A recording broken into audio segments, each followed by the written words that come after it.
Buenas noches, esto es Zona Franca, yo soy Daniel Pacheco. ¿Quién puede contra las montañas de Colombia?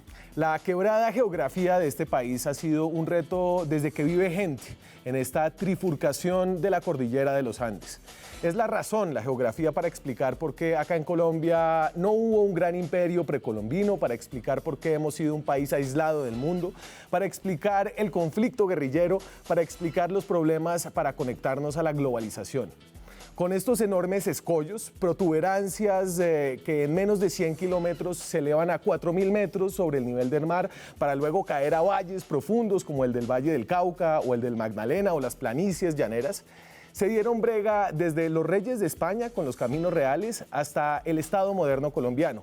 Un Estado moderno que luego de innumerables fracasos y contados aciertos tomó la decisión de entregar las vías que cruzan nuestras montañas a los privados.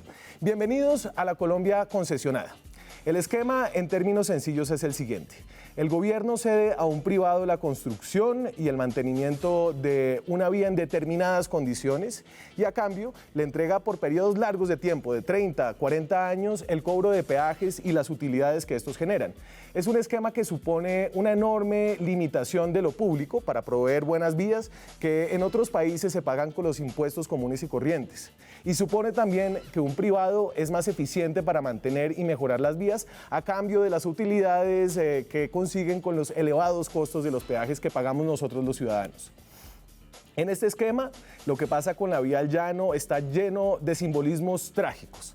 La concesión de esta vía, entregada en 1994 por el Estado, es hoy propiedad del grupo empresarial del hombre más rico de este país, de Luis Carlos Sarmiento Angulo, a través de una de sus empresas, Corficolombiana, que es socia mayoritaria de Coviandes, que es como se llama la concesión de la vía al llano.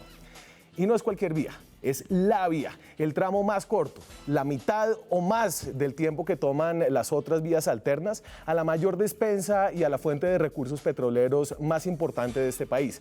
Es decir, tiene un tráfico asegurado, unas utilidades futuras enormes. Y si el Estado no pudo con la vía al llano, y ahora también le está quedando grande al hombre más rico de este país, al señor con el mayor músculo financiero de Colombia, entonces, ¿quién podrá? En un país donde hasta la oligarquía es disfuncional, dan ganas hasta de volver a pensar en los caminos reales. Aquí arranca Zona Franca.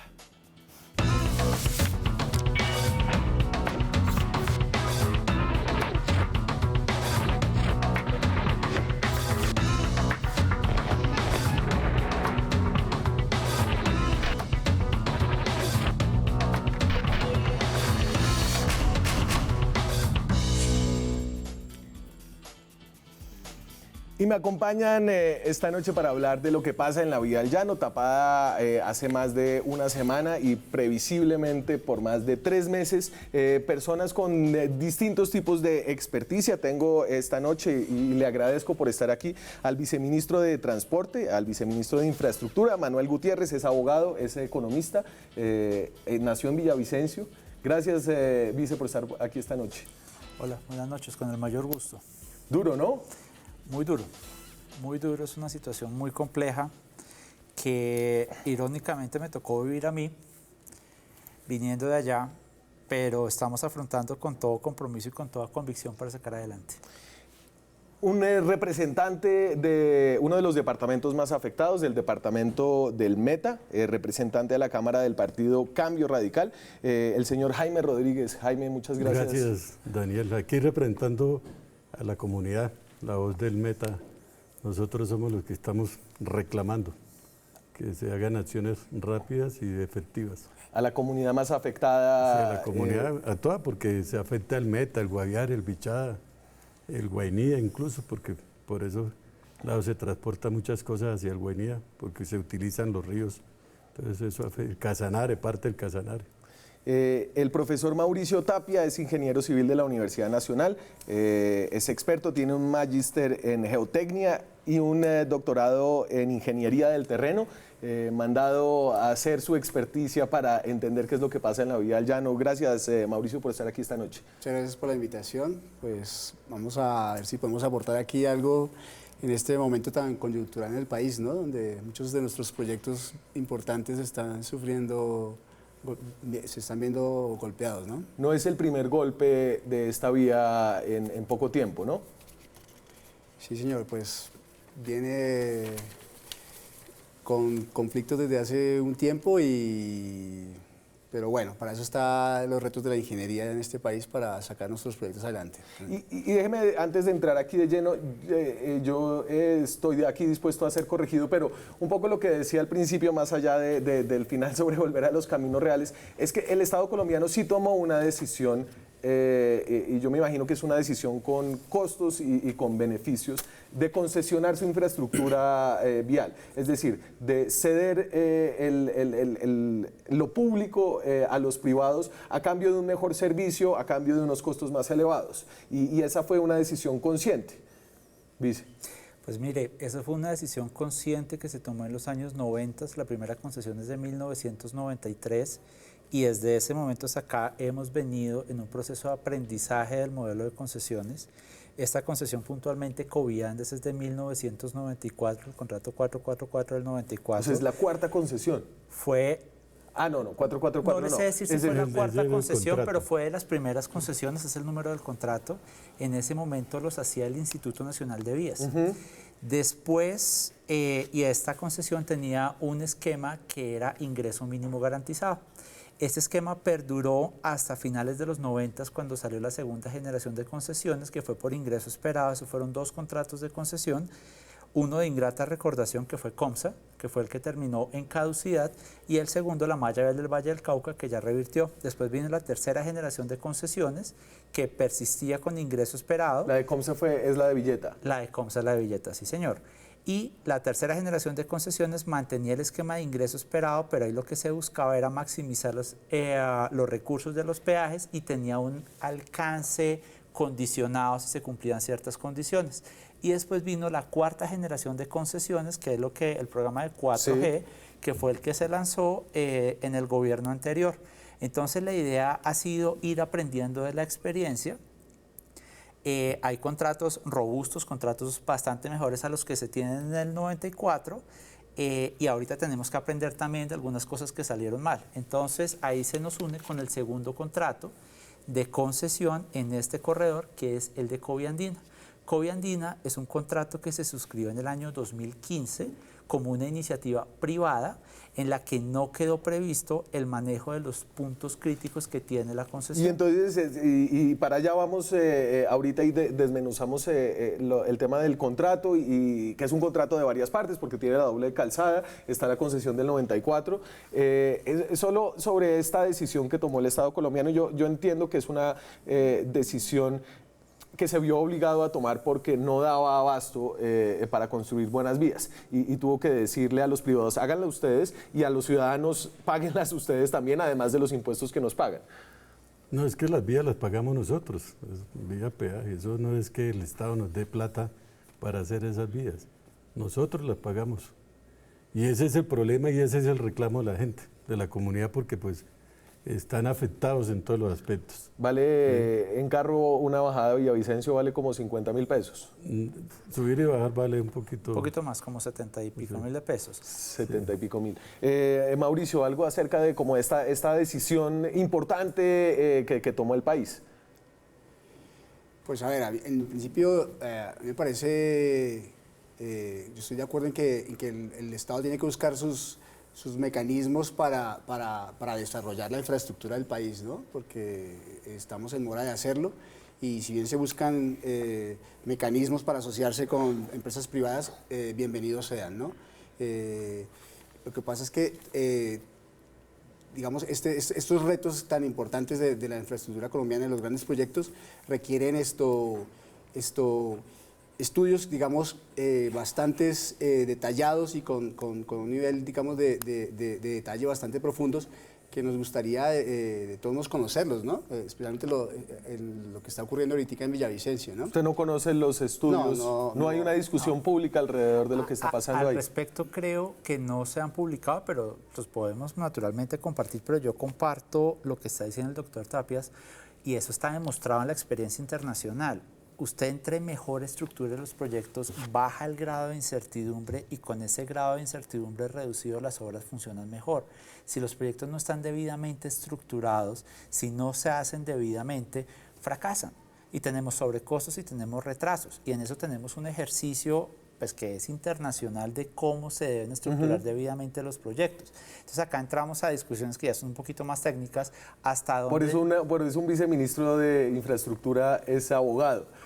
Y economista. Y economista, y no ingeniero. Y lo digo sin echarle tierra, sino porque eso habla de cómo ha cambiado el sector y de cómo el sector tiene una sofisticación legal muy importante. Pues mire, la idea es que en estas cosas, independiente de si el viceministro es abogado, es economista, es ingeniero, es médico, lo que sea, lo que realmente importa es que exista una institucionalidad robusta y que tengamos proyectos debidamente estructurados. Y eso es realmente lo más importante.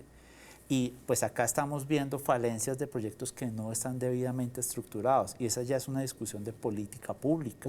¿De qué manera hacemos que esto pueda funcionar?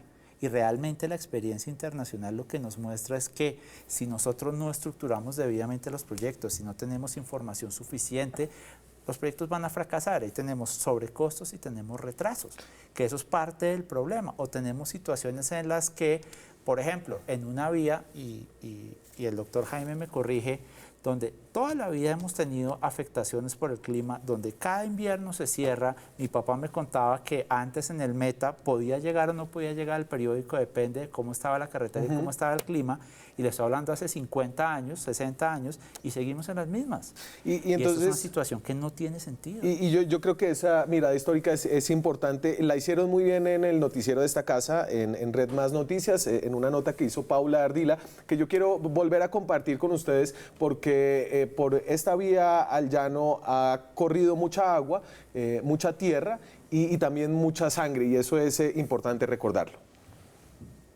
Siempre han estado latentes. Así lo recuerda la historia cuando el 29 de julio de 1974, Quebrada Blanca fue testigo de un derrumbe de lodo y tierra que dejó sepultados vehículos y maquinaria. El saldo, más de 300 personas que no pudieron escapar de la ola de tierra que los enterró vivos. Pasaron 20 años y siguieron los múltiples cierres e interrupciones del tráfico. Uno de los más recordados fue el cierre en 1991 que duró 30 días. Han sido tantos los casos que los pobladores han perdido la cuenta de los cierres y deslizamientos. Sin embargo, hay algunos recientes que están en la memoria. La vía ya no volvió a ser noticia en enero del 2018. El gobierno nacional ordenó hoy el cierre de la vía al llano para evitar el riesgo de una nueva tragedia en el puente Chirajara. La caída del puente Chirajara, cuya construcción estaba en manos de Coviandes, el mismo concesionario que hoy busca salidas para garantizar la movilidad y que atribuye los derrumbes a supuestos proyectos avícolas y no a las obras que realiza. En aquella oportunidad murieron 10 trabajadores y fue necesario hacer la implosión del puente e iniciar de nuevo. El 26 de noviembre el drama siguió, al parecer de nuevo por errores de cálculo o diseño. En el sector Chirajara Fundadores de la vía Bogotá-Villavicencio, en el kilómetro 65, parte del puente La Pala cayó. A la lista se sumaron 5 muertos. En lo corrido de ese año, varios hechos han llamado la atención, incluido este gigantesco hueco sobre uno de los túneles que se está haciendo en la vía Villavicencio, en el sector de Susumuco, cerca al peaje Pipiral. El hecho fue reportado por la comunidad y a raíz de esto, 6 familias fueron evacuadas. Sí, ese 67. El hueco, hablábamos del hueco, esa fue la nota de Paula Ardila. Este socavón no es en el lugar donde se ocasionó aquí el derrumbe. Yo había perdido un poco de mi memoria histórica el tema de la quebrada, de Quebrada Blanca. 500 muertos, hubo más de 500 muertos. Claro, y me acordé que una vez con mi papá bajando por la vía al llano me dijo, mire, aquí hay un camposanto. ¿No? Ahí existe un camposanto. Y es que no hubo tantos muertos que no los pudieron. No se pudo recoger y por eso fue necesario hacer los túneles de Quebrada Blanca. Bien de ahí. Sí. Yo traje una diapositiva de 1974, ¿podríamos mostrarla de esa época?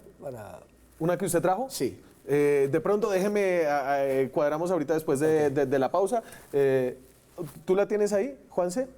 Ya la estamos cuadrando. Vale. Pero entonces esta siempre ha sido una vía muy difícil, geológicamente muy difícil. Yo escucho reiteradamente que es que esta es una montaña muy joven, profesor.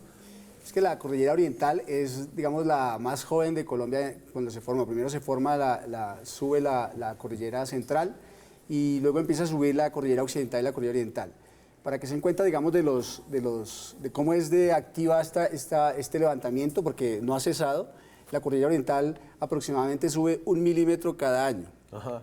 Que esto, para algunos dirá, esto no es nada, pero para nosotros de ingeniería y geológicamente es muchísimo. O sea, en 1 millón de años subiría aproximadamente unos 7 kilómetros. Y entonces la gente dice, oye, pero es que los Pirineos y en los Alpes, ¿por qué pueden hacer unos puentes y unos túneles tan fácil? Sí, bueno, esto es otra cosa, pero yo quería, digamos, hacer énfasis en esta parte porque realmente las condiciones de la cordillera oriental, especialmente en este tramo de Bogotá-Villavicencio, la cruzan muchas fallas que son muy activas y la mayoría de los macizos, del macizo rocoso que tenemos ahí, está fuertemente fracturado. Entonces, ahora que tengamos la oportunidad de mirar la diapositiva, les podría mostrar un poco qué es lo que está pasando en esa zona, realmente lo que tenemos. Pendientes muy altas, tenemos taludes con una verticalidad de entre 30 grados hasta 70 grados, o sea, donde cualquier intervención que le hagamos allá a las montañas, pues claro que va a afectar a la geomorfología del terreno, ¿no? Y entonces yo entendí, si quieres, ya metiéndonos en el tema del el derrumbe que nos tienen en esta crisis que podría ser el cierre más largo de la vía al llano desde Quebrada Blanca, sí. Desde el 74. Sí. Y ahí le cuento. Nosotros decidimos adoptar las medidas que considerábamos responsables. ¿Por qué? Porque tenemos una situación, y pues me corregirá ahorita el doctor Tapias, donde está cayendo todo el tiempo rocas, donde no hemos logrado estabilizar el terreno, donde tenemos gente que está removiendo los escombros, que está poniendo en riesgo su vida. Entonces decidimos solamente remover escombros cuando fuera seguro, solamente permitir que los usuarios usaran la vía cuando ésta sea segura. Y en este caso ya la situación es tan compleja que tenemos en riesgo la población que está ahí vecina. De Guayabetal. Así es, y cuando nosotros nos enteramos, lo que nosotros decidimos hacer fue inmediatamente informar a las autoridades de gestión de riesgo para adoptar todas las medidas. Le estoy diciendo, nos enteramos el jueves, el viernes ya tuvimos un puesto de mando unificado con todas las autoridades de gestión de riesgo y el domingo fuimos a Guayabetal con las autoridades también de gestión de riesgo.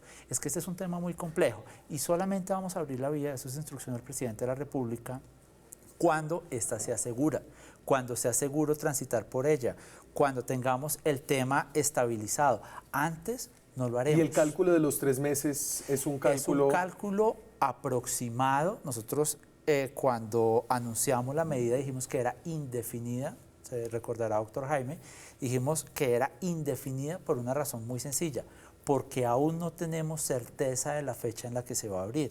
Estimamos que en 3 meses ya vamos a poder permitir el tránsito de vehículos, pero mire, no vamos a poner en riesgo la vida de la gente. Sabemos las implicaciones económicas, las tenemos muy claras, pero lo que nosotros no vamos a hacer es poner en riesgo la vida de la gente por presión política. ¿Y eso lo entiende la gente en el llano? Nadie lo entiende.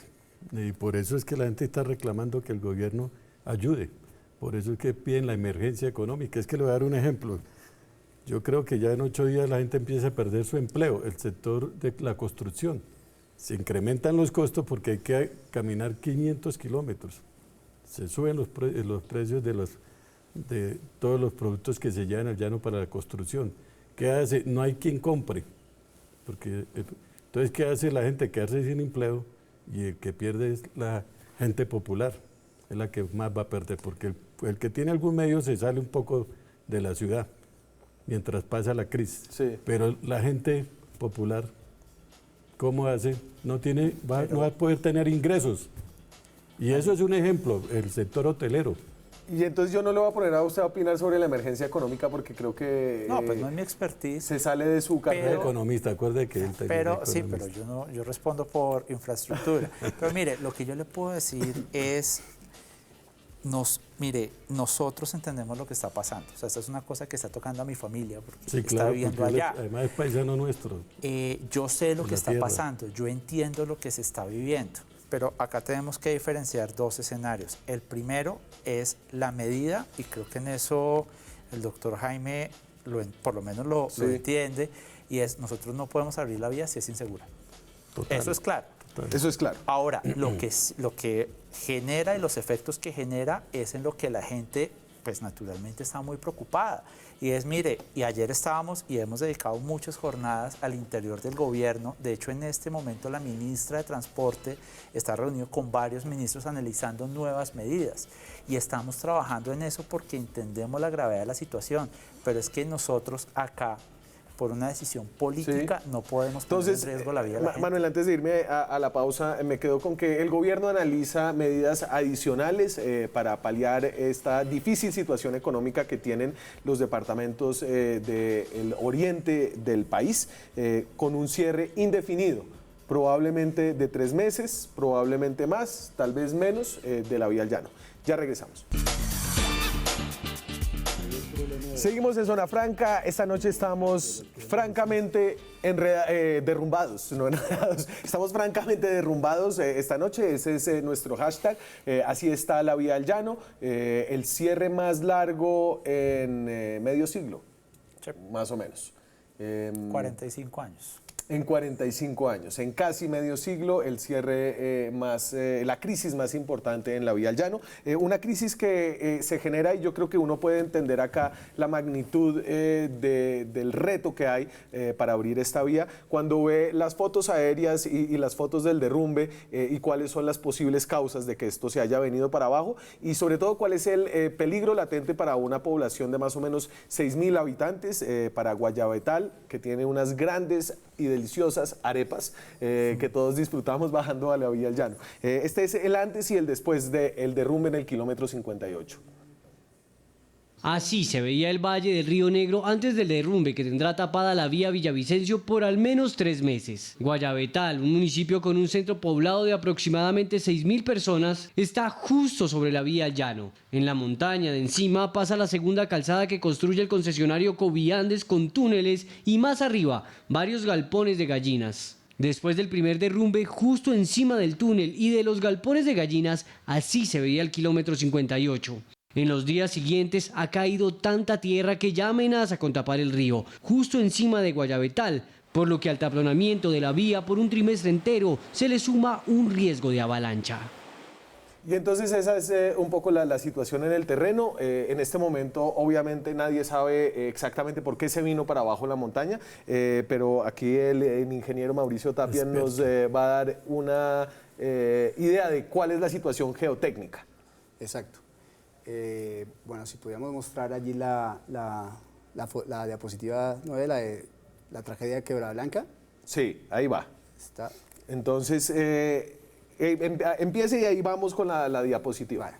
Bueno, en esta diapositiva podemos ver que se encuentra, se ven un talud fuertemente inclinado y arriba un depósito, unas terrazas con unos espesores de decenas de metros.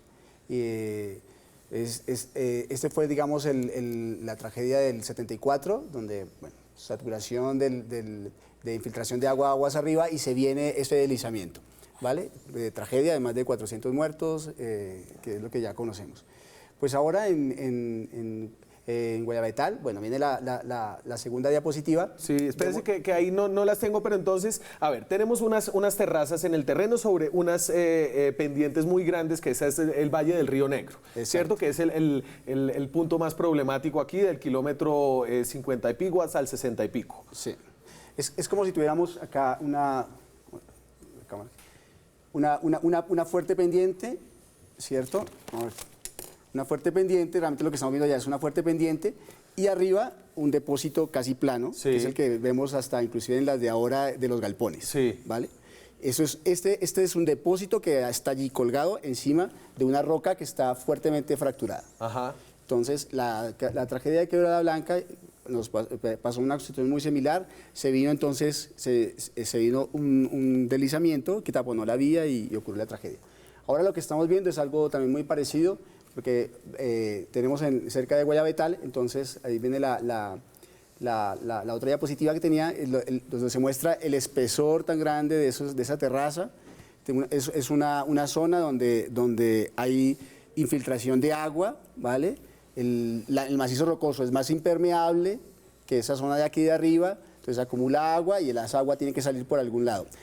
Como está fuertemente fracturado, se mete por las fracturas y aquí en la zona de abajo pues está creando, digamos, grandes presiones. Sí. Que en la época de lluvia se incrementan esas presiones de agua y van saliendo por algún lado y va disminuyendo la resistencia del material. Si a eso le sumamos cosas si hago alguna intervención, un túnel, por ejemplo, si hago un túnel, por ejemplo, tengo que evitar que corte alguna diaclasa, alguna fractura, donde se me venga por ahí todo el agua que está acumulando en la parte de arriba, que de pronto hay cosas parecidas al hueco ese que pasó hace unos días, ¿no? Pero este está ubicado en otra zona diferente. Bueno, si hago alguna intervención, un talud en la vía, pues tengo que tener en cuenta que todas estas cosas me cambian el régimen de flujo, me cambian las presiones en el terreno y hacen de pronto que mi terreno pierda resistencia y ocurra entonces estos deslizamientos. A lo que yo veo es que en la diapositiva número 12 que tengo ahí, se ve el punto donde se ven los galpones en la parte de arriba, que es muy parecido a la terraza que teníamos allá en el 74, y en la parte de abajo, pues las fuertes inclinaciones del terreno, con la intervención que se hizo de la vía y los deslizamientos que se están produciendo. Eso es más o menos tenemos la misma situación.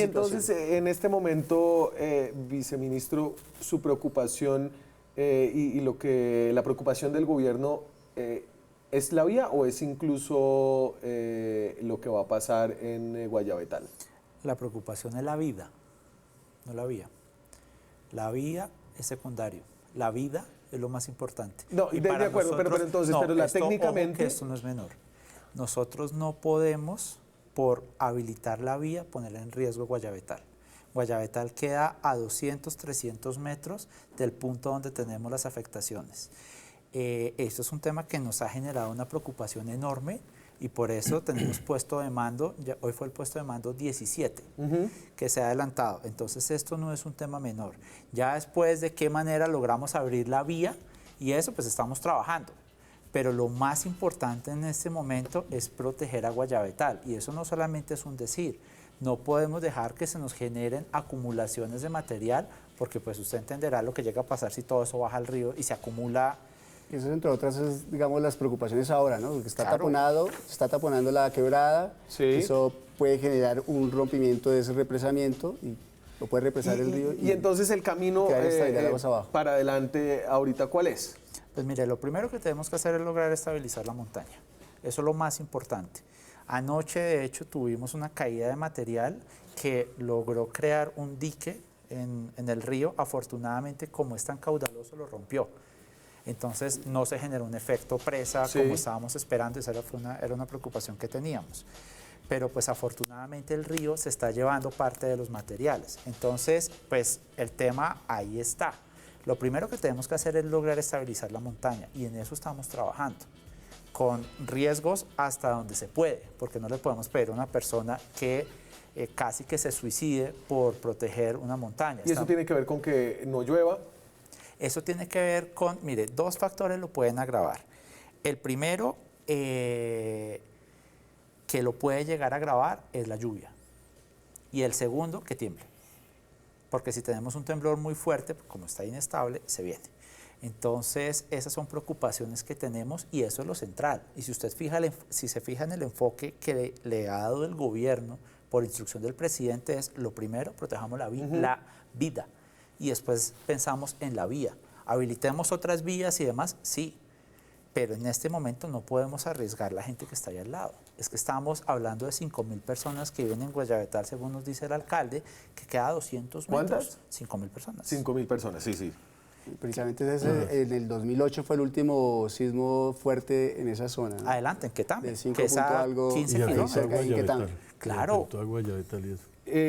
Y yo entiendo entonces que aquí hay un afán grande de los que están abajo de la carretera, representante, pero usted le ha explicado a la gente entiende que esto va a ser un tema largo y además de la emergencia económica, ¿qué están pensando?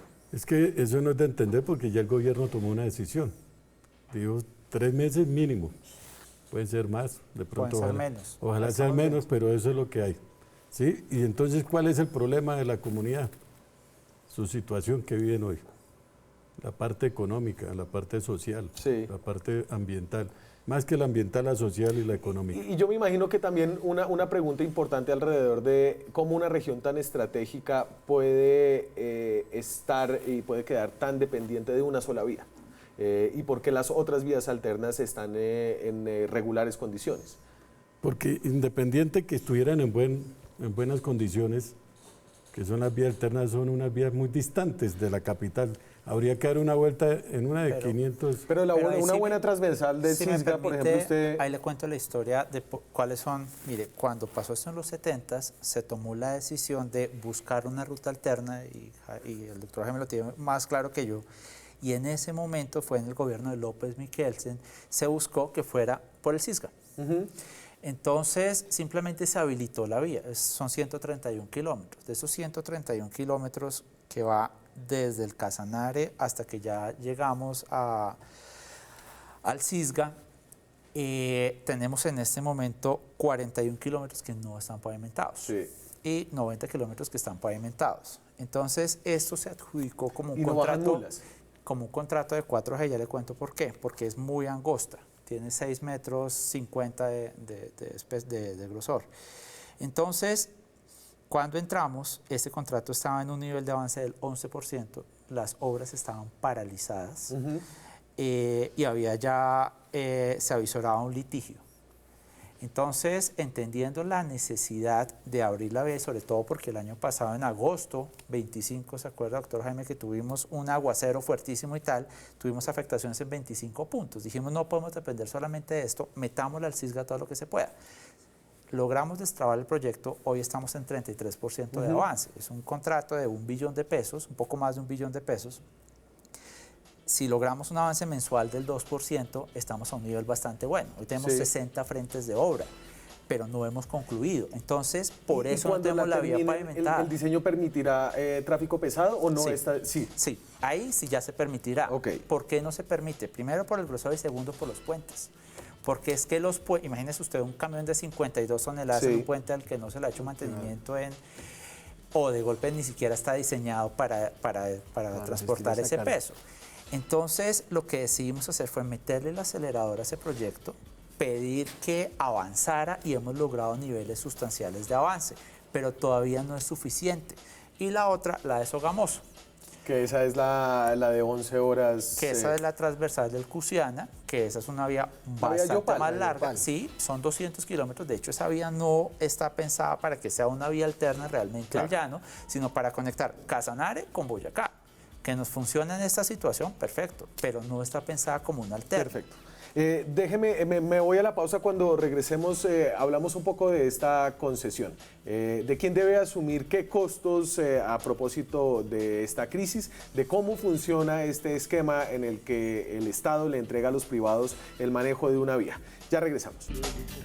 Seguimos en Zona Franca, estamos hablando de la crisis en la vía del llano, el cierre más largo en cerca de 45 años, una vía de importancia estratégica, literalmente así la declaró la Nación. Por eso esta noche estamos tuiteando con el hashtag francamente enterrados.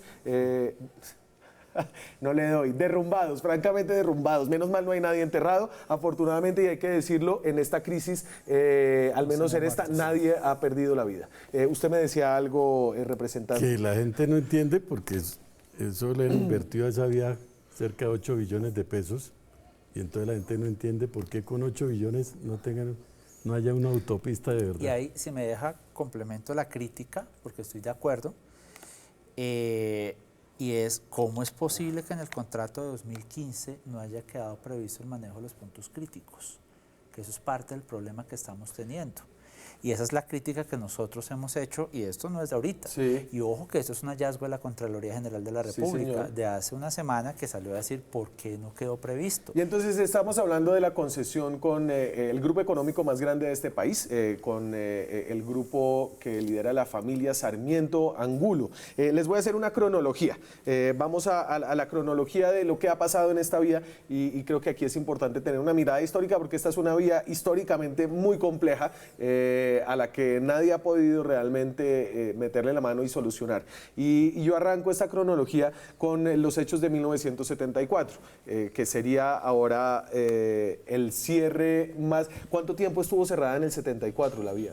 Como 7 meses, fue largo porque fue hasta que lograron construir los túneles para que pudieran pasar. Entonces, en el 74 en Quebrada Blanca, los vehículos se quedaron atrapados por un derrumbe y se vino otro derrumbe encima de eso, hubo cerca de 300 muertos, nadie sabe exactamente cuántos, los cuerpos no pudieron ser recuperados, se declaró un camposanto, se trazó un túnel, de hecho, en ese punto. En el 93, por cierres prolongados, el gobierno priorizó obras de mejoramiento. En el 94 se firmó la concesión con Coviandes, que en ese entonces, si no estoy equivocado, no era propiedad del grupo Aval, que es en este momento. En el 94 Coviandes era una concesión de otros socios y fue Sarmiento Angulo la compró en su mayoría en el 2000 y pico. Creo que me tocaría ir a los archivos ya puntualmente, pero de golpe se puede generar confusión porque inicialmente eran 2 contratos de concesión. Había un contrato de concesión que iba desde Bogotá hasta el Tablón, que es a la altura de Caquesa, y otro desde el Tablón hasta Villavicencio. ¿Qué fue lo que ocurrió? A finales de la década de los 90, por un tema de orden público, pues la guerrilla atacó los campamentos donde estaba el concesionario. Pues acuérdese que fue hacían pescas milagrosas en la A mí me tocó una. A mí me tocó una a finales de los 90. Entonces, los campamentos quedaron en el 90, en la primera que hicieron, en el 97-98, los campamentos los volaron, se fue el concesionario y el Instituto Nacional de Vías tuvo que terminar desde Caques hasta Villavicencio la obra, y lo que ocurrió fue que ese pedazo de obra que terminó el Instituto Nacional de Vías le fue entregada a la concesión para que la operara y la mantuviera.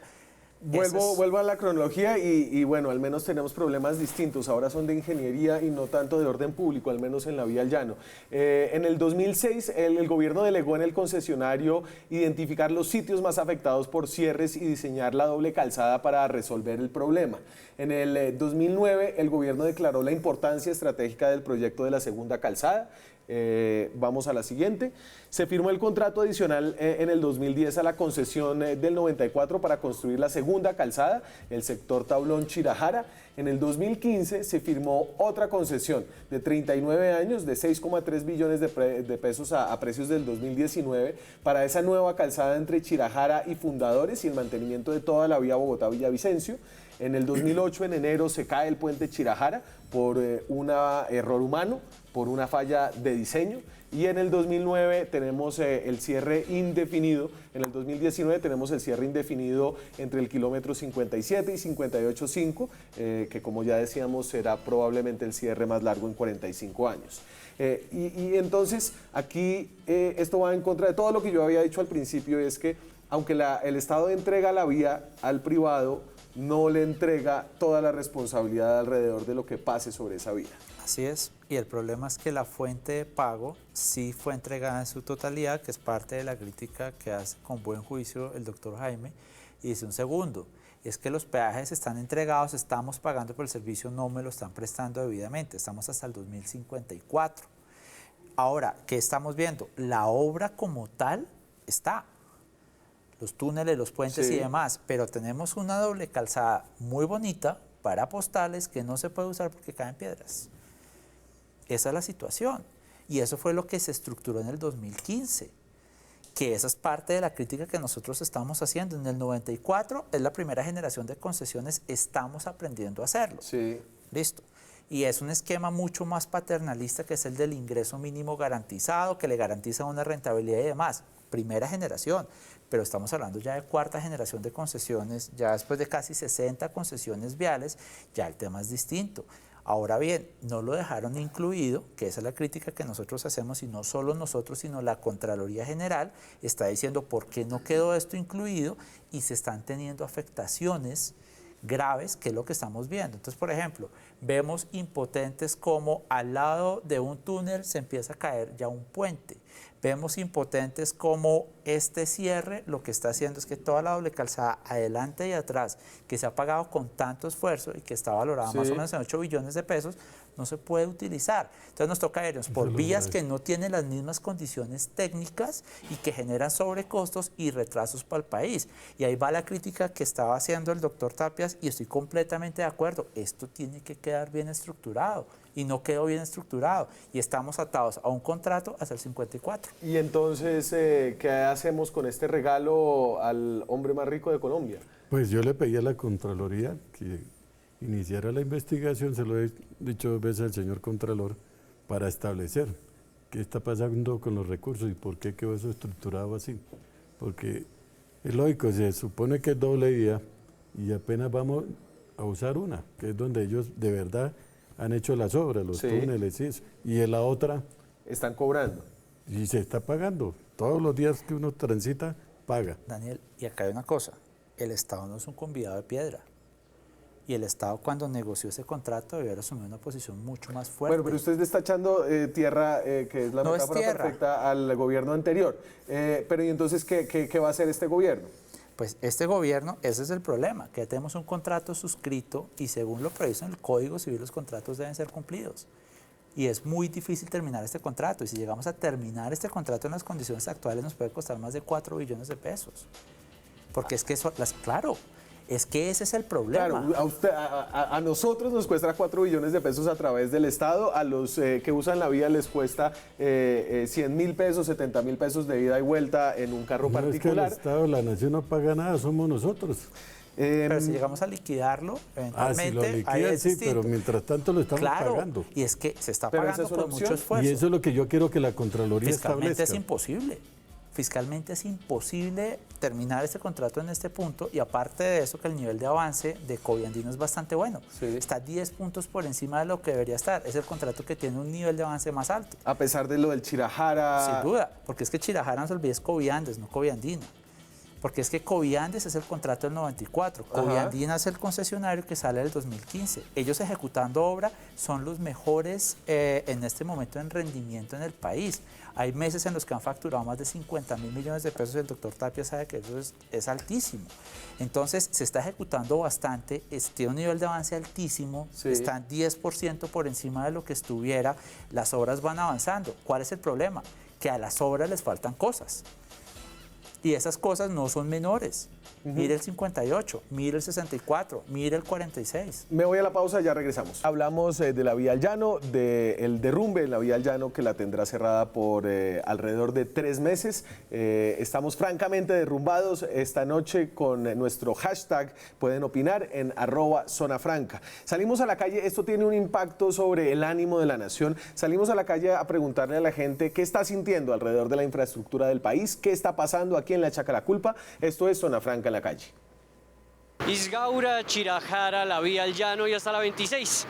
Obras que en algún momento han dado de qué hablar y que tenemos que definir. ¿Somos malos ingenieros o se están robando la plata? ¿Cuál es el problema? Esto es Zona Franca en la calle.